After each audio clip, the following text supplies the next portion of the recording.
నేమకల్లు గ్రామ ప్రజానికానికి, పెద్దలకు, కూటమి నాయకులకు, మరీ ముఖ్యంగా జన సైనికులకు, జనసేన నాయకులకు, పసుపు సైన్యానికి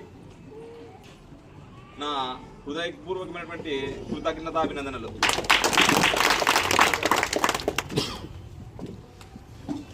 గౌరవ మిత్రులందరికీ నేను తెలియజేసుకోవడం ఏంటంటే, అత్యంత బాధాకరమైనటువంటి సంఘటన మా క్రియాశీలక జన సైనికుడు రాధా కలేంద్ర గారు పరమావధి చెందడం. నిజంగంటే ఎంతో ఉజ్వల భవిష్యత్తు ఉన్నటువంటి వ్యక్తి, మా పార్టీకి ఎంతో ప్యాషన్గా పనిచేసినటువంటి వ్యక్తి ఈరోజు మన దగ్గర లేడు అనే బాధ కలిచివేస్తానే ఉంది. కానీ ఏది ఏమైనా భగవంతుడు తొందరగా మంచి వాళ్ళని తీసుకుని పోతానంట. కానీ ఆయన చేసినటువంటి మంచి మటుకు మనందరి దగ్గర నిలబడిపోయింది కాబట్టి ఇంతమంది మనం గుమిగున్నాం. డాక్టర్ బాబాసాహెబ్ అంబేద్కర్ గారు ఒక మాట చెప్తుంటాడు ఎప్పుడు, నువ్వు నీ కోసం జీవిస్తే నీలో ఉండిపోతావు, ఇతరుల కోసం జీవిస్తే నిత్యం ప్రజల్లో మనసుల్లో ఉండిపోతావు అని చెప్పి. సో బాబాసాహెబ్ అంబేద్కర్ గారి మాటని స్ఫూర్తిగా తీసుకొని ఈరోజు ఆ అబ్బాయి ఎప్పుడైతే జనసేన జెండా పట్టుకున్నాడో ఆ అబ్బాయికి ఊరు రాయదుర్గం నియోజకవర్గం అంతా బంధుమిత్రులుగా ఏర్పడారు. ఈ రోజు ఆ అబ్బాయికి కష్టం వస్తే ఒక అబ్బాయి పరిచయం చేశాడు. హాస్పిటల్కి వెళ్తే ఆ అబ్బాయి చొరవ చూపించడం, ముఖ్యంగా మా మిత్రుడికి ఇట్లా అయింది అని చెప్పి వెంటనే తగు సూచనలు చేసి కాపాడుకునేటువంటి ప్రయత్నం చేయడం. నిజంగా మిత్రమా, నీకు నా జోహర్.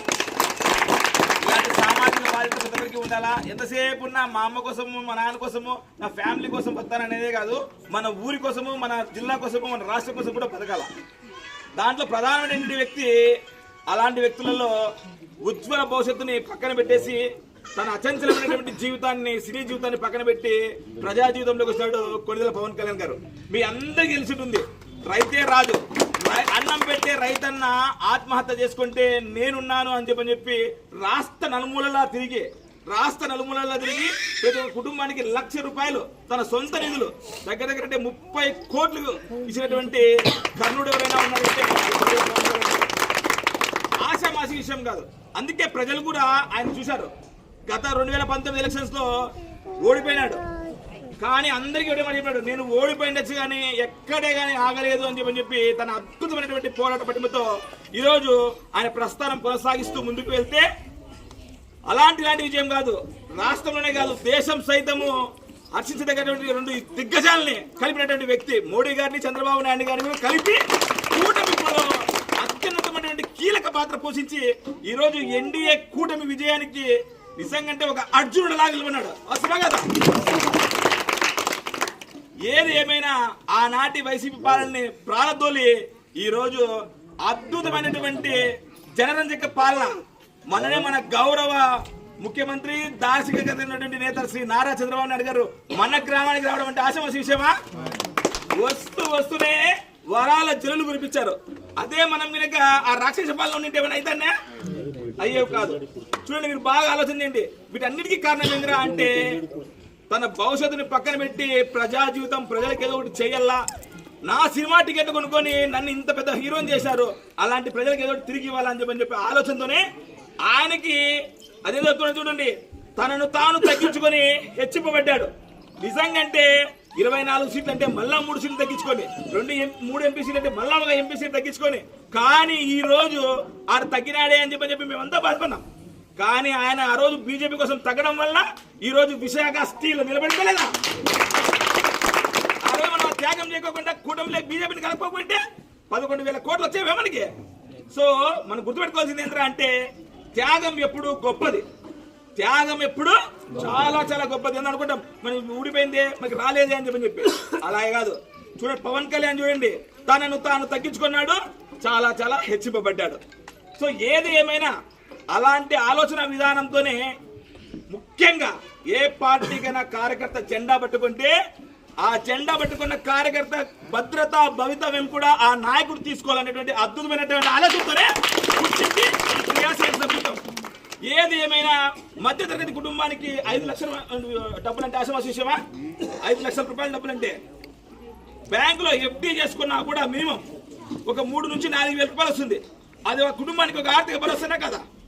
అలాంటి ఉన్నతమైనటువంటి ఆలోచనతో ఈరోజు ఆ క్రియాశీలక సభ్యత్వాన్ని పెట్టడం, ఆ సభ్యత్వము పార్టీ ద్వారా అబ్బాయి తీసుకుంటే దీనికి ఏదేమైనా ఎంతమంది నాయకులు ఎంత అటువంటి ఆలోచన చేసినా రూట్ లెవెల్స్ లో, ఇప్పుడు పెద్దలు మాట్లాడుతూ చెప్పారు, రూట్ లెవెల్స్ లో కూడా నియోజకవర్గ స్థాయి నాయకులు, గ్రామ స్థాయి నాయకులు, మండల స్థాయి నాయకులు ఆలోచన కొద్దిగా వాళ్ళ ప్రోద్బలం ఉంటేనే ఇలాంటివి మనం తెలుసుకోగలం.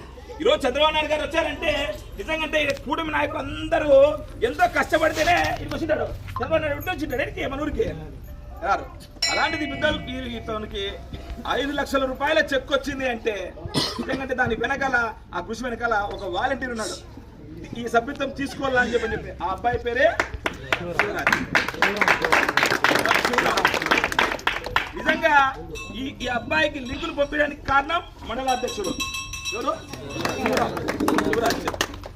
నిజంగా వీళ్ళిద్దరూ ఈ ప్రయత్నం చేస్తే దీన్ని ఫాలో అప్ చేసి సుమారు 9 నెలలు ప్రతిరోజు ఫోన్ ఫాలో అప్ చేసి దీనికి ఈ కీలక పాత్ర పోషించినటువంటి వ్యక్తి రంజిత్.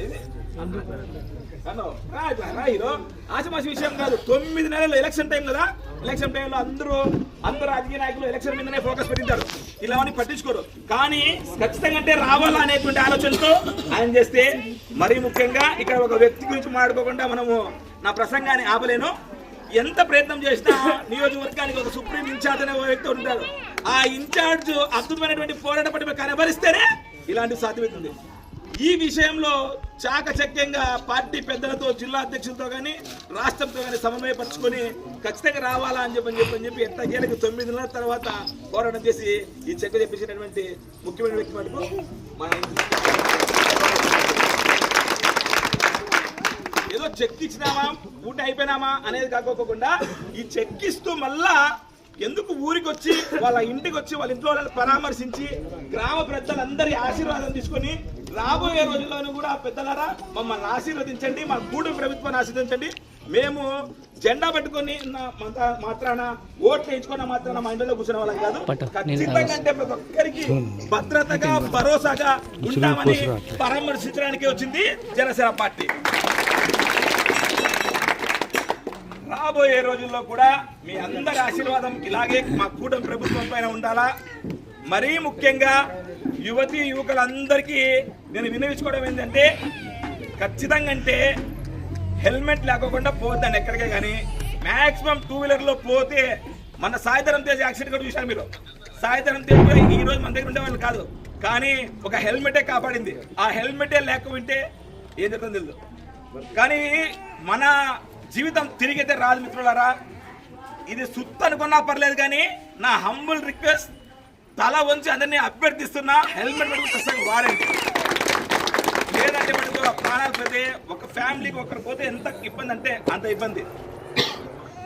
చివరిగా నిజంగా ఇంత అపూర్వమైనటువంటి ఆతిథ్యాన్ని ఇచ్చినటువంటి నేమకల్లు ప్రజానికానికి అందరికీ మరొకసారి నా గౌరవ వందనాలు తెలుపుకుంటూ, ఈ అద్భుతమైనటువంటి అవకాశం ఇచ్చినటువంటి మా కూటమి నాయకులకి, ముఖ్యంగా మా జన సైనికులకి, జనసేన నాయకులకి మా పాదాభివందనాలు తెలుపుకుంటూ జై జనసేన, జై హింద్, భారత్ మాతా కీ, భారత్ మాతా కీ, జై హింద్.